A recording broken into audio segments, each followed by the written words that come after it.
Hi everyone, welcome to the channel. I hope you're all having a great day, and in this video I'm going to show you how you can reset your account's password for the US bank. But before that, don't forget to like, subscribe and turn on post notifications so that you won't miss any of our videos. So without further ado, let's get the video started. First thing you need to do is open browser on your phone or on your desktop.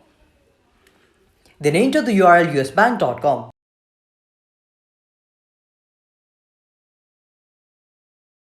Once you do that, you'll be headed to their website and click on the login button at the top right of the page. So after that, we'll have to click on forget password since we are resetting the account's password. So then in order to confirm the identity, you'll then have to enter your personal ID and the 4 digits of your SSN. So enter that.